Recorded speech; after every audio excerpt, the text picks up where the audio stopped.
Study IQ IAS, आपका selection हमारा mission. नमस्कार दोस्तों, स्टडी IQ देख रहे हैं आप और मैं हूं वरुण जौहरी। जय हिंद, जय भारत। 18 फरवरी 1983 साल 1983 में सुबह के 8 बजे असम के नागांव डिस्ट्रिक्ट में कुछ ऐसा हुआ जिसे आज़ाद भारत का सबसे बड़ा नरसंहार, सबसे बड़ी मास किलिंग कहा जाता है। ये है नेल्ली मैसेकर, नेल्ली नरसंहार। कैसे सिर्फ 6 से 7 घंटों के बीच में 15 गांव के 2 से 3 हज़ार बंगाली भाषी मुस्लिम्स को मार दिया गया, कत्ल कर दिया गया। और यही वो खूंखार वाक़या जिसके बाद इसका नाम पड़ा नेल्ली नरसंहार। आज आपको इसके बारे में पूरी कहानी, पूरी डिटेल स्टोरी बताने वाले हैं। क्या था ये और आखिर कैसे 688 केसेस जो थे इस नेल्ली मैसेकर के, उनको ड्रॉप कर दिया जाता है अचानक से।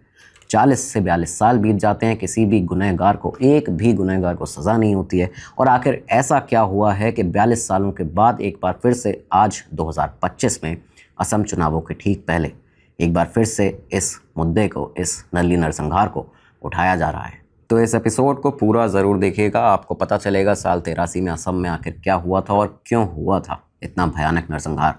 ये सारी चीज़ें, जानकारी आपको मिलेगी। कमेंट बॉक्स में जय हिंद लिखना मत भूलिएगा।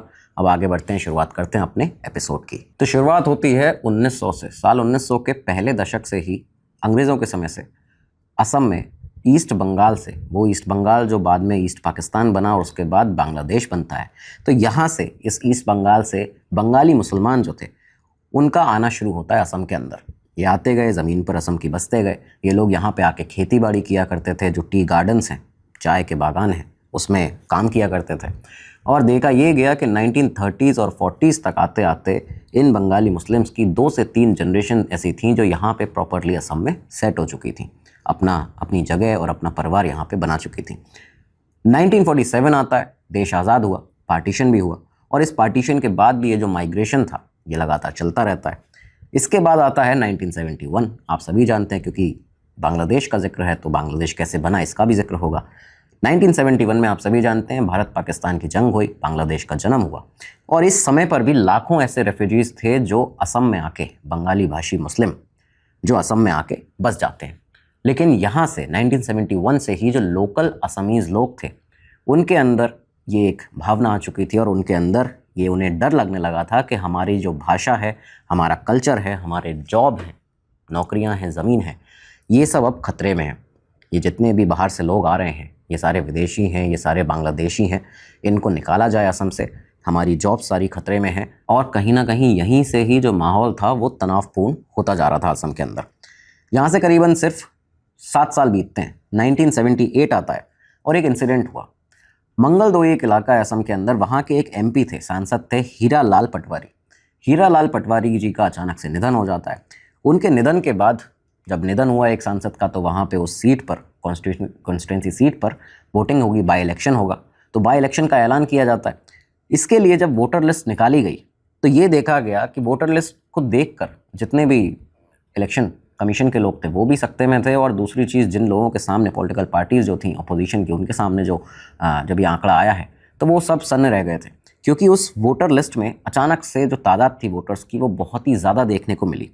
जो राइज था वो अचानक से हुआ था। इन्वेस्टिगेशन की गई कि ये इतनी तादाद कैसे बढ़ी है, कौन लोग हैं।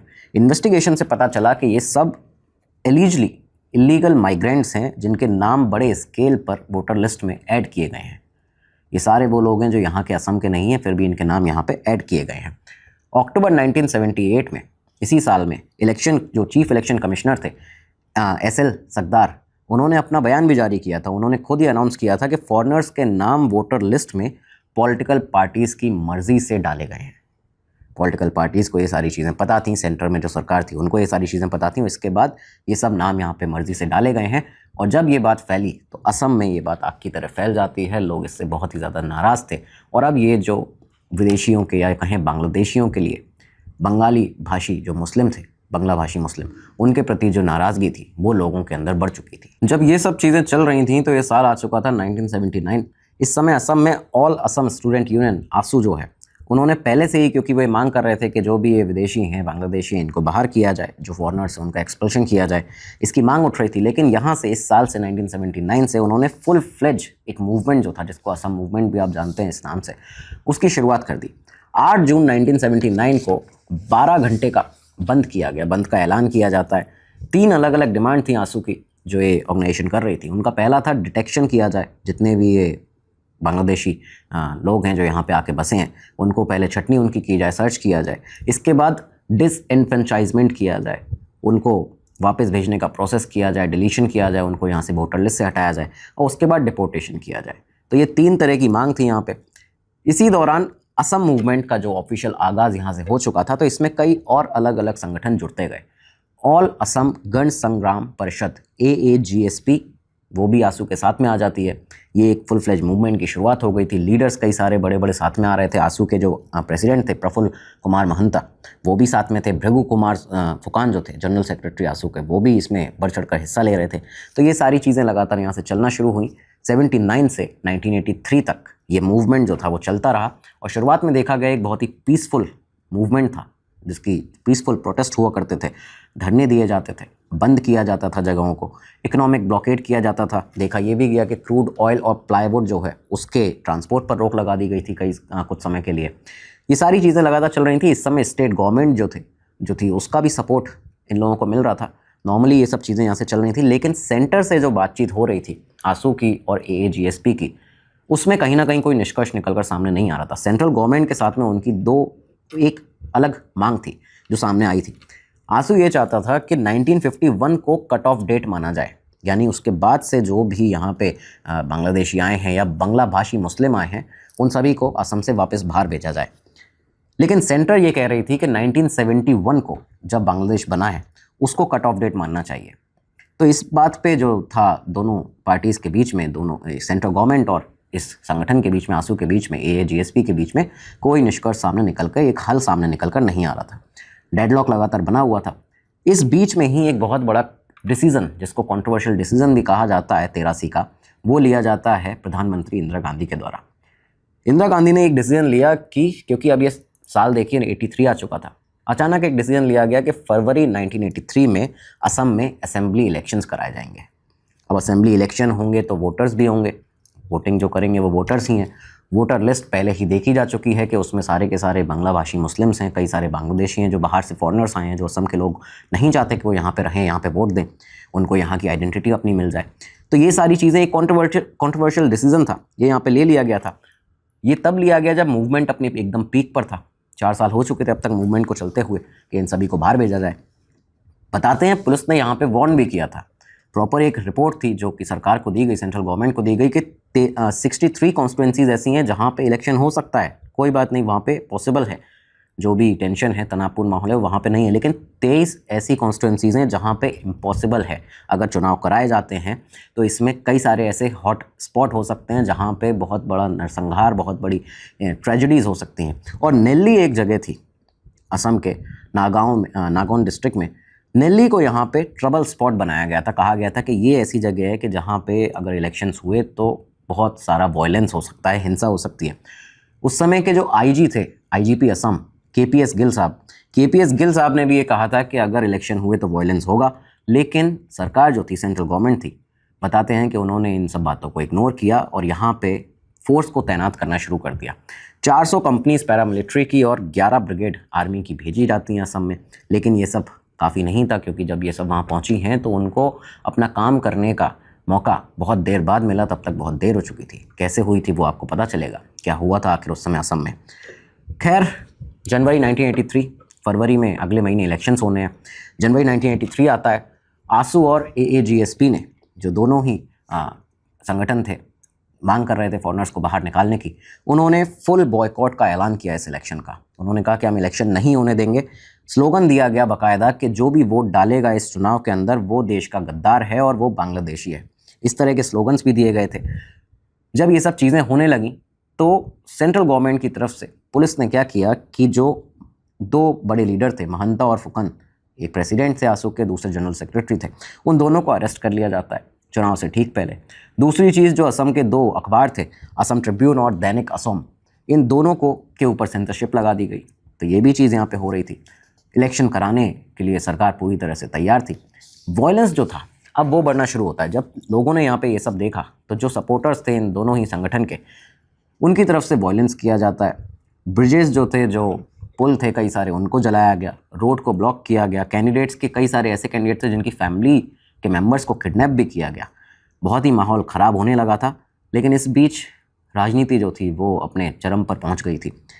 हुआ क्या कि इस बीच में अब एक तरफ कांग्रेस पार्टी है, दूसरी तरफ जो अपोजिशन पार्टीज़ हैं, तो वो सब भी उनके लोग लीडर्स यहाँ पे अपनी कैंपेन्स करते थे। इसी बीच में एक बहुत ही कंट्रोवर्शियल स्टेटमेंट बताया जाता है अटल बिहारी वाजपेयी जी का।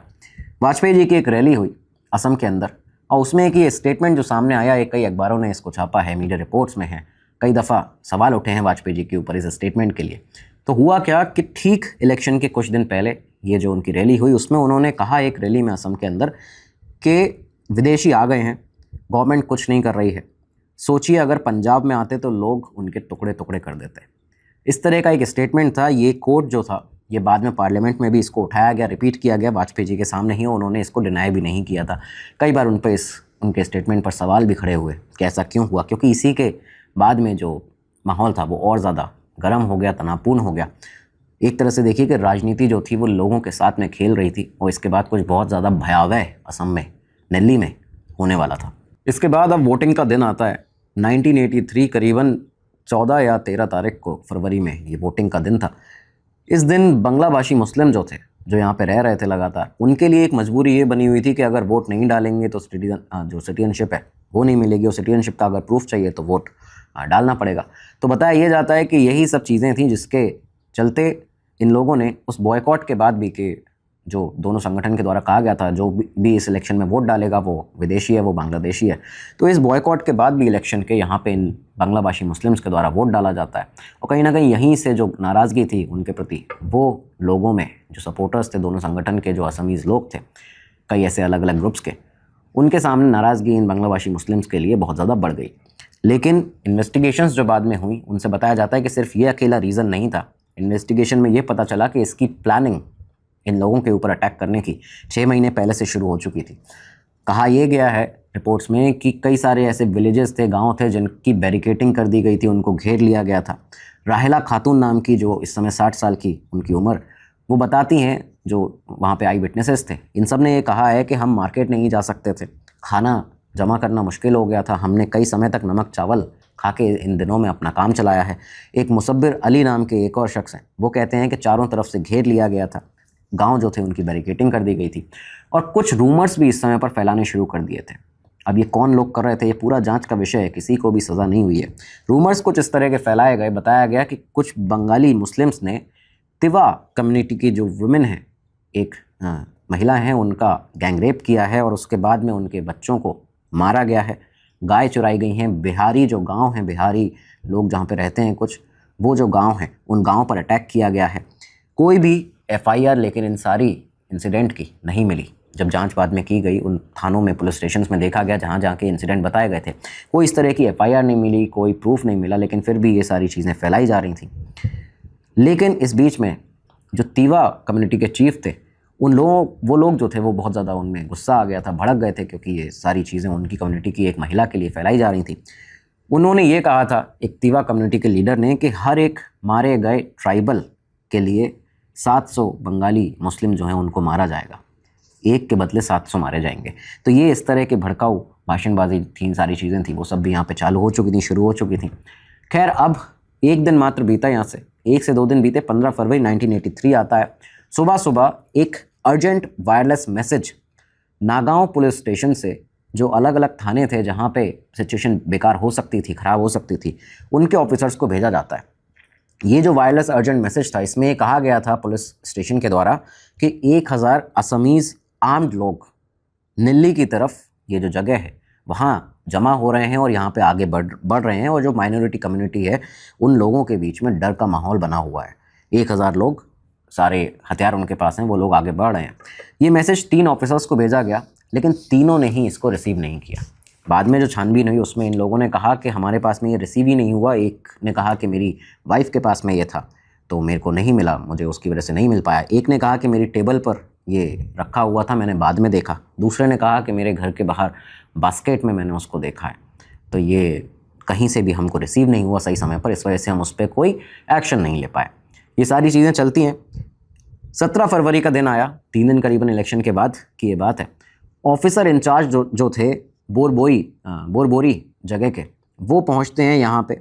विलेजर्स से, गांव वाले जो थे, जो वहाँ परेशान थे, कई सारे बंगाली भाषी मुस्लिम थे, उन सब से बातचीत करते हैं। तो बंगाली भाषी मुस्लिम जो वहाँ पे थे, जो गांव वाले थे, उन्होंने पुलिस प्रोटेक्शन की, आर्म्ड पुलिस प्रोटेक्शन की मांग की। लेकिन ये जो ऑफिसर इंचार्ज गए थे यहाँ पे, इन्होंने मना कर दिया और ये कहा, ये झूठ बोला कि फोर्स हमारे पास में नहीं है। जबकि इस समय तक सरकार ने, सेंट्रल गवर्नमेंट ने खुद सीआरपीएफ और असम पुलिस बटालियन की कई सारी टुकड़ियाँ यहाँ पे भेज दी थी, प्रॉपर प्लाटून्स भेजे गए थे। लेकिन फिर भी यहाँ पे झूठ बोला गया उस ऑफिसर इंचार्ज के द्वारा। और उसके बाद फाइनली ये दिन आता है, जो कि अगला दिन था 18 फरवरी 1983 का। ये जो अगला दिन आया 1983 18 फरवरी का, इस दिन एक अजीब सी शांति थी। सुबह के 8 बजे सिराजुद्दीन मार्केट से वापस आ रहे थे। जो भी आई विटनेसेस हैं, उनके बयान हैं सारे के सारे, वो बताते हैं कि वो मार्केट से वापस आ रहे थे।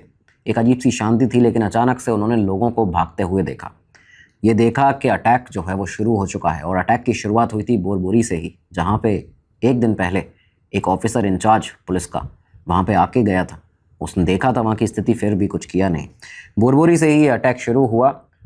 ये बताया गया कि 100 से ज़्यादा ऐसे ट्राइबल लोग थे जो कि कई सारी बड़ी भीड़ के साथ में हाथों में हथियार लेकर, किसी के हाथ में तलवार थी, किसी के हाथ में तीर कमान थे, कुछ जो देसी कट्टे होते हैं वो सब भी लिए हुए थे। ये सब लेते हुए, कई सारे नारे लगाते हुए भीड़ जो थी वो बढ़ती जा रही थी। और इस बीच में एक इंडियन एक्सप्रेस के जर्नलिस्ट भी वहाँ पे थे, हेमेंद्र नारायण जी। उन्होंने ये बताया, क्योंकि वो आई विटनेसेस थे, तो उन्होंने ये लिखा बाकायदा कि पहले 3 घर जलाए गए, उसके बाद 3 घर जलाने के बाद भीड़ आगे बढ़ी, दौड़ पड़ी। दौड़ने के बाद में एक एक करके घर जलाती गई। जो धुआं था पहले सफ़ेद था, फिर काला हुआ, उसके बाद लाल, सुर्ख लाल वो धुआं हो चुका था। शाम का समय भी नहीं था, आप ये कहें कि दोपहर के समय में ही रात लग रही थी। इस तरह का पूरा मंजर हो चुका था।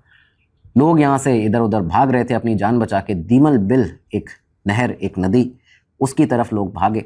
नहर से जो पुलिया जाती थी, जो ब्रिज था, कनेक्ट करता था, उस ब्रिज के जो दोनों सिरे थे उनको हटा दिया गया उन लोगों के द्वारा जो अपनी जान बचा के भाग रहे थे, जिससे कि बाकी लोग जो उनके पीछे आ रहे हैं वो नदी क्रॉस ना कर पाएँ। तो उन दोनों सिरों को भी हटा दिया गया। नाव भी जो थी वो दूसरी तरफ थी, तो इस दौरान लोग थोड़े सुरक्षित रहे। सामने की तरफ से, दूसरी तरफ से लोग, क्योंकि जो नदी क्रॉस नहीं कर पा रहे थे, उन्होंने तीर कमान चलाने शुरू किए, हमला करते रहना शुरू किया, पत्थर फेंकना शुरू किया। लेकिन इसके बाद भी इस दीमल बिल नदी के उस तरफ से, जहाँ पे ये लोग बचाव में अपने खड़े हुए थे, वहाँ से एक भीड़ आ जाती है। और उस भीड़ ने आके एक बार फिर से जो कत्लेआम शुरू किया है। तो बताया ये जाता है कि सबसे ज़्यादा लाशें जो थीं वो औरतों और बच्चों की थी जो यहाँ पे मिली हैं। 22 औरतों की लाशें यहाँ पे मिली हैं। ये खुद जो इंडियन एक्सप्रेस के जर्नलिस्ट यहाँ पे थे, हेमेंद्र नारायण जी, वो खुद ये बताते हैं। इसके बाद एक और आई विटनेस, अब्दुल खैर, वो बताते हैं कि वो भाग रहे थे। इस बीच में उनका एक बेटा, जो बड़ा बेटा था, उसका वो हाथ पकड़े हुए थे और दूसरे छोटे बेटे को उन्होंने अपनी पीठ पर बांध रखा था। जब वो भाग रहे थे, इस बीच में बड़े बेटे का हाथ छूट गया। वो आज तक उन्हें नहीं मिला, कहाँ पे गया, क्या हुआ उसके साथ में। लेकिन इसके बाद जो उनका छोटा बेटा उनकी पीठ पर बंधा हुआ था, एक हमलावर पीछे से आता है, उसने हंसिए से वार किया और उनके बेटे का सिर पूरी तरह से अलग हो चुका था। और ये सारी चीज़ें उनके साथ में जो हुई, उस अपने छोटे बेटे की लाश को उन्होंने उस नदी में छोड़ा, आगे बढ़े। उस दिन उन्होंने अपनी वाइफ, 2 बेटे, बेटी, भाई और माँ बाप, इन सभी को गवा दिया था। टोटल उनकी फैमिली के 32 लोग जो थे, इसी दिन उन्होंने उनको खो दिया। एक और वाक़या बताते हैं सिराजुद्दीन अहमद का। उन्होंने अपनी वाइफ को, 4 बेटियों को यहाँ पे इस पूरे हमले में, इस नरसंहार में खो दिया था। बेटी की आखिरी बात जो उनको याद है वो ये है कि क्या हम भी विदेशी हैं। तो इस तरह की कई सारी बातें यहाँ पे सामने आई, क्योंकि कई लोग ऐसे थे जिनका कहना था कि हम तो पहले से ही असम में रह रहे थे, हम लोग बांग्लादेश से या बंगाली भाषी मुस्लिम वहाँ से, उस एरिया से नहीं आए थे, स्टिल हमारे ऊपर क्यों यहाँ पे जुल्म किया जा रहा था। तो ये सिराजुद्दीन अहमद जो हैं, उन्होंने भी कहा कि मैंने अपनी जान पहचान के 47 लोगों को यहाँ पे खो दिया। एक रोमिशा खातून नाम की, जो उस समय पर 18 साल की थी, आज 60 साल करीबन की हो चुकी हैं, बताया जाता है। उनका ये कहना है कि एक तीर था जो उनके सीने में जिसने वार किया, और आज भी वो निशान उनके सीने पर है। तो ये सारी चीज़ें थी। इसके अलावा एक 6 मंथ प्रेग्नेंट लेडी थी, एक फ़ीमेल थी, उनके साथ जो हैवानियत हुई है वो यहाँ पे बताई भी नहीं जा सकती है। तो ये सारी चीज़ें लगातार हुई। कुल मिला के ये कहा गया कि इस पूरे नरसंहार में जो यहाँ से शुरू हुआ दीमल बिल नहर के बाद में, इसमें 80% जो कैजुअल्टीज़ हुई हैं, सैकड़ों में कैजुअल्टीज़ हैं, और जो 80% कैजुअल्टीज़ हैं इनमें से वो बच्चों और औरतों की हैं। क्योंकि साफ इसका सीधा मतलब यहाँ पे था कि लोग अपने घर वालों को भी छोड़ के भाग रहे थे, अपने बीवी अपने बच्चों को छोड़कर भाग जा रहे थे, और सारे के सारे ज़्यादातर मर्द थे, क्योंकि वो तेज़ भाग सकते थे। बच्चे और उनकी जो फीमेल्स थी घर की, वो उतने तेज़ नहीं भाग सकती थी अपनी जान बचा के। तो ज़्यादातर जो कैजुअल्टीज़ हुई, जो मौतें हुई, वो 80% मौतें औरतों और बच्चों की थी। तो 18 फरवरी 1983 को शाम तक ये पूरा नरसंहार चलता रहा। पुलिस के पास जो खबर थी, जो रिपोर्ट्स बताती हैं, वो 10:54 सुबह पहुंच चुकी थी। इसके बाद भी जो पुलिस ऑफिसर इंचार्ज थे बोरी के, नीली के, वो सब शाम तक वहाँ पे पहुँचे हैं, घंटों नहीं पहुँचे। और बाद में ये भी कहा इन लोगों ने अपनी सफाई में कि हमें रास्ता नहीं पता था। आप सोच सकते हैं कि जो ऑफिसर इंचार्ज है पुलिस का, उसको अपने ही इलाके का रास्ता ना पता हो। बाद में तिवारी कमीशन, जिनके सामने ऐसे जो पुलिस ऑफिसर थे, उन लोगों ने जब ये स्टेटमेंट दिए थे, तो तिवारी कमीशन ने सरकाज़म करते हुए ये कहा भी था, अपनी रिपोर्ट में भी लिखा कि ये जो लोग हैं जो कह रहे हैं रास्ता नहीं मिला, और दूसरे ने कहा कि मैं नदी में कुछ लोगों को बचा रहा था, तो उन्होंने ये कहा सरकाज़म करते हुए कि 3 घंटे में इस ऑफिसर ने 200 लोगों को बचा लिया है। ये तो अजूबा है एक तरह से, ऐसा कैसे इसने कर लिया, ये तो बहुत ही अवार्ड का पात्र है। इस तरह की चीज़ें भी यहाँ पे हुई, क्योंकि तिवारी कमीशन जो बाद में एक कमीशन बनी इसकी इन्वेस्टिगेशन के लिए, वो भी ये समझ रहे थे कि ये कहीं ना कहीं इंटेंशनली किया गया था। खैर, लोकल पुलिस ने सीआरपीएफ को भी रोक दिया था। ये बातें सामने आती हैं। ये कहा गया सीआरपीएफ की टीम, जो कि वहाँ पे सेंट्रल गवर्नमेंट के द्वारा भेजी गई थी, ये बताया गया उनको कि ये जो धुआं उठ रहा है ये किसी के घर जलने का नहीं है, ये तो सिर्फ खेत हैं, जो खेत जल रहे हैं उनका धुआं है। एक बच्चे का यहाँ पे मर्डर कर दिया गया था, इस वजह से यहाँ पे ये लोगों के बीच में कुछ वाद विवाद हुआ है, और ये सिर्फ खेत जलाए जा रहे हैं। लेकिन इस बीच में जब सीआरपीएफ को रोका गया था, सीआरपीएफ के ट्रक आगे जा रहे थे, तो उन ट्रक्स को रोककर एक बहुत ही बहादुर महिला ने उन ट्रक्स को रोककर सीआरपीएफ के जवानों से रोते रोते ये सारी दास्तान बताया कि उसके गाँव में क्या हो रहा है, उनकी हेल्प की उसको ज़रूरत है। जब उसने इनको ये बताया एक जगह पर रोक के, और उसके बाद अपने गाँव ले गई उनको, तब सीआरपीएफ के जो लोग यहाँ पे पहुँचे, जो जवान यहाँ पे पहुँचे, शाम का समय हो चुका था इस समय तक, और सीआरपीएफ एक जवान जो थे, जो वहाँ पे उन्होंने जब ये दृश्य देखा है, तो उनका एक स्टेटमेंट उनके मुंह से निकला कि ये एक बच्चे की हत्या नहीं, यहाँ पे तो पूरे गाँव का कत्ल कर दिया गया है। ये सारी चीज़ें यहाँ पे हुई। खैर, 19 फरवरी अगला दिन आया। अगले दिन जब पत्रकार यहाँ पे कई सारे पहुँचे, पूरे देश भर में असम में जो हुआ नरसंहार इसकी चर्चा थी।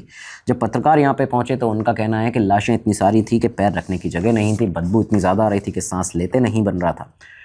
प्राइमरी स्कूल फील्ड थी एक, जिसको हॉस्पिटल बनाया गया क्योंकि कई सारी कैजुअल्टीज़ थी, और सिर्फ 4 नर्सेज थी वहाँ पे उनकी देखरेख के लिए, तो और हज़ारों ज़ख्मी लोग थे। बहुत ही मुश्किल हुआ उनको प्रॉपर ट्रीटमेंट देना। मास ग्रेविंग की गई, कई सारे लोगों को एक साथ दफनाया गया। एक जगह पर बताया जाता है 585 बॉडीज़ को दफनाया गया एक एरिया में। आप सोच सकते हैं। जो ऑफिशियल डेथ टोल था वो ऑफिशियली बताया गया तिवारी कमीशन की रिपोर्ट में 2072 लोगों की यहाँ पे मौत हुई है। 6 से 7 घंटे में 2072 लोग, 14 से 15 गाँव के। लेकिन जो गैर सरकारी आंकड़ा था वो था 3000 से 3500 लोगों की यहाँ पे जान गई है, और पूरे इन सभी लोगों में 1811 लोग सिर्फ वो नागांव से हैं, नागांव डिस्ट्रिक्ट के हैं, जिसमें नल्ली गांव भी आता है, जिसमें बोरबोरी भी आता है, ये सारी जगह आती हैं, जिसके बारे में पहले से कहा गया था कि यहाँ पे अगर चुनाव हुए और सारी चीज़ें हुई तो इसके बाद वायलेंस हो सकता है। खैर, इसके बाद सेंट्रल गवर्नमेंट ने, कांग्रेस सरकार ने एक कमेटी बनाई, एक कमीशन बनाया। 14 जुलाई 1983 को ये कमीशन बनाया जाता है, जो कमीशन था इंक्वायरी ऑन असम डिस्टर्बेंसेस 1983। इसका जब गठन किया गया तो इसके हेड बनाए गए रिटायर्ड आईएएस ऑफिसर त्रिभुवन प्रसाद तिवारी जी। इन्होंने जब हेड इनको बनाया गया तो इस कमीशन को काम दिया गया था कि जनवरी से अप्रैल 1983 के बीच में जितने भी डिस्टर्बेंस रहे हैं, जो उनके वो क्यों ऐसा देखने को डिस्टर्बेंस मिले, इनके बारे में आपको एक ब्यौरा देना है। अथॉरिटीज़ ने यहाँ पे क्या मेजर्स लिए इसको सही करने के लिए, वो आपको बताना है। पुलिस ने क्या किया, फेलियर्स हमारे क्या रहे, उनको रेक्टिफाई करना है, और फ्यूचर में ऐसी घटनाएं ना हो तो उसको रोकने के लिए हमें क्या सजेशन आप देना चाहेंगे। तो ये सारी चीज़ें यहाँ पे बतानी थी। ये रिपोर्ट बनाई जाती है, करीबन 1 साल का समय लिया, और उसके बाद मई 1984 में इस कमीशन ने अपनी रिपोर्ट पेश की। 600 पन्नों की एक रिपोर्ट थी जो कि पेश की गई, लेकिन कहा यह जाता है कि कभी भी सरकार ने इसे पब्लिक नहीं किया। इस रिपोर्ट को कभी भी पब्लिक किया नहीं गया। 3 इसकी कॉपीज़ थी जो एग्जिस्ट करती थी उस समय तक, लेकिन इसके बाद 42 साल निकल जाते हैं और एक क्लोज्ड गार्डेड सीक्रेट की तरह इसको कहीं पे दफन कर दिया जाता है, दबा दिया जाता है। कभी भी जनता के सामने नली मैसेकर की ये जो कमीशन बनी थी, तिवारी कमीशन, उसकी रिपोर्ट, उस कमीशन की 600 पन्ने की रिपोर्ट रखी ही नहीं गई। अब जब तिवारी कमीशन की रिपोर्ट नहीं बताई गई पब्लिक के सामने, उस पर कोई निष्कर्ष नहीं निकला, तो 1984 में असम फ्रीडम फाइटर एसोसिएशन ने जस्टिस जो TU मेहता जी थे, उनकी लीडरशिप में एक और कमीशन बनाया, मेहता कमीशन जिसको कहा जाता है। एक इंडिपेंडेंट जुडिशरी इंक्वायरी कमेटी थी जिसको बनाया गया था। इन्होंने भी अपनी एक रिपोर्ट सबमिट की और इस रिपोर्ट के अंदर सीधा ये कहा गया था कि 1983 का ये जो इलेक्शन था, ये immediate and most serious provocation था जिसकी वजह से नली नरसंहार हुआ है। ये कहा गया कि ऑलरेडी गर्म माहौल था जो कि ब्लास्ट हुआ सडनली। पॉलिटिकल लीडर्स के भड़काऊ भाषणबाजी जो थी उसने आग में घी डालने का काम किया। Centre, governor, senior bureaucrat, state government और इलेक्शन कमीशन सबको इस रिपोर्ट ने जिम्मेदार ठहराया था, क्योंकि इसका कहना था कि ये सबको पता था कि ग्राउंड ज़ीरो पर हालात बहुत ज़्यादा ख़राब हैं, फिर भी ज़बरदस्ती इलेक्शन कराए गए। पुलिस पर मेहता कमीशन की इस रिपोर्ट ने भी भारी एलिगेशन लगाए थे। कहा था कि बिना वार्निंग फायरिंग की गई, यहाँ पे कस्टोडियल टॉर्चर किया गया, डिलिब्रेट इनेक्शन दिखाया गया और नेली जैसे इलाकों में जहाँ पे प्रॉपर फोर्स भेजी जानी थी वहाँ पे जानबूझकर ना पहुँचा गया या फिर पहुँचने का प्रयास ही नहीं किया गया। CRPF को नहीं पहुँचने दिया गया। टोटल जो डेथ टोल था वो यहाँ पे भी बताया गया, 2072 लोग इसमें मारे गए हैं और इसमें से 235 ऐसे हैं जो पुलिस की फायरिंग में मारे गए हैं। ये भी सारी चीज़ें सामने आई थी। करीबन 2,25,000 लोग ऐसे थे जो कि बेघर हो चुके थे, उनका घर उनसे छिन चुका था इस पूरे नरसंहार में। प्रॉपर्टीज़ की बात करें कि जो डैमेज प्रॉपर्टी को हुआ, 22,436 प्राइवेट हाउसेज जो थे वो जला दिए गए थे, घर लोगों के जला दिए गए थे। 445 गवर्नमेंट बिल्डिंग जो थी वो डिस्ट्रॉय हुई थी। 22 रेलवे प्रॉपर्टीज़ जो थी उनको जला दिया गया था। ये सारी चीज़ें यहाँ बताई गई। स्पेशली इन रिपोर्ट्स में, दोनों ही रिपोर्ट्स में 3 ऑफिसर्स को ब्लेम किया गया था जिन्होंने वार्निंग मैसेज जिनको मिला फिर भी उन्होंने दिया नहीं, जिनके बारे में हमने आपको बताया कि एक ने कहा मेरी वाइफ के पास में था, दूसरे ने कहा एक बकेट में था, मेरी टेबल पे रखा हुआ था, मैं देख नहीं पाया। तो ये यहाँ पे इनके एक्शन ना लेने की वजह से इन 3 पुलिस ऑफिसर्स को इसमें सबसे बड़ा दोषी बताया गया था। 2 साल खैर यहाँ से निकल जाते हैं। 2 साल निकले, आप ये देखिए 2 साल नहीं 1 साल ही निकला, क्योंकि 1984 में ये सब चीज़ें दूसरी कमीशन बनी है। 1 साल बाद 15 अगस्त 1985 आता है और 15 अगस्त 1985 की रात के 2:45 पर राजीव गांधी जी के घर पे असम अकॉर्ड को साइन किया जाता है। ये वो असम अकॉर्ड था जब राजीव गांधी देश के प्रधानमंत्री बने, उसके बाद उन्होंने इसको साइन किया था। और इस असम अकॉर्ड के साइन होते ही जो कट ऑफ बताया गया था कि 71 तक सरकार रखेगी, कांग्रेस सरकार, सेंट्रल गवर्नमेंट रखेगी, 25 मार्च 1971 तक इस कट ऑफ को रखा गया। 1966 से पहले के जो लोग थे जो यहाँ पे आ गए थे वो इसमें सेफ थे, उसके बाद के लोगों को डिपोर्ट करने के लिए कहा गया था। लेकिन सबसे बड़ा जो विडंबना है और जो ब्लो हुआ इस पूरे असम अकॉर्ड में वो ये था कि नली नरसंहार जो हुआ उसके जो 688 केसेस थे जो लगातार उन पे जांच चल रही थी, उनके ऊपर कार्रवाई होनी थी, लोगों को सज़ा होनी थी, उन सारे 688 केसेस को ड्रॉप कर दिया जाता है। एक भी इंसान को सज़ा यहाँ पे नहीं हुई। करीबन 2,500-3,000 लोगों की यहाँ पे जान गई, लेकिन किसी की भी सज़ा, किसी को सज़ा यहाँ पे नहीं मिली। कंपनसेशन दिया गया सरकार के द्वारा 5,000 हर मृत व्यक्ति के परिवार को और 1,500 रुपये उनको जिनको इंजरी हुई है। तो ये सारी चीज़ें दी गई, लेकिन 42 साल निकल जाते हैं। नली की जो कथा थी, एक तरह से उसका जो न्याय था वो नली के लोगों को यहाँ पे नहीं मिला। लेकिन अब आज 2025 आ चुका है और अचानक से एक बार फिर से ये जो नली नरसंहार है इसकी ये दोनों रिपोर्ट, इन पर चर्चा हो रही है। आखिर ऐसा क्यों? असम में चुनाव आने वाले हैं। नवंबर 2025 में असम सरकार ने शीतकालीन सत्र के पहले दिन नली हत्याकांड पर TD तिवारी कमीशन और मेहता कमीशन, इन दोनों कमीशन की जो रिपोर्ट थी, 42 साल पुरानी दोनों रिपोर्ट जिनको दबा दिया गया था 42 सालों से, इन दोनों रिपोर्ट्स को असेंबली के सामने पेश किया। हेमंत विश्व शर्मा ने विधानसभा चुनाव के पहले 1983 के इस नली नरसंहार की दोनों रिपोर्ट को पेश किया। दोनों रिपोर्ट जो हैं उनमें जो कारण बताए गए हैं वो एक तरह से विरोधाभासी हैं। अगर आप देखें तो तत्कालीन जो उस समय की कांग्रेस सरकार थी उनके द्वारा जो गठित की गई थी कमेटी, तिवारी आयोग, उसने उस समय की कांग्रेस सरकार को क्लीन चिट दी थी। लेकिन जो जस्टिस TU मेहता कमेटी थी, उनकी जो रिपोर्ट थी, उन्होंने सामूहिक हत्या के लिए, ये जो मास किलिंग हुई, नरसंहार हुआ, उसके लिए चुनाव को ही जिम्मेदार बताया था, चुनाव कराने के फैसले को जिम्मेदार बताया था। तो अब यहाँ पे आगे क्या होना है इसमें ये देखने लायक होगा जब दोनों 42 साल के बाद हेमंत विश्व शर्मा जी ने सामने रखा है दोनों रिपोर्ट्स को असेंबली के सामने। अब इस पर क्या निष्कर्ष निकलेगा, क्या आगे इन्वेस्टिगेशन होगी, वो तो जांच का विषय है और आगे पता चलेगा आप लोगों को। लेकिन इतने सालों में ये देखा गया कि नलिनी नरसंहार को डिलिबरेटली भुला दिया गया। इसके बारे में आप में से कई सारे लोग नहीं जानते होंगे और एक बार फिर ये मुद्दा उठा है तो सोचा कि आपको इसके बारे में बताया जाए।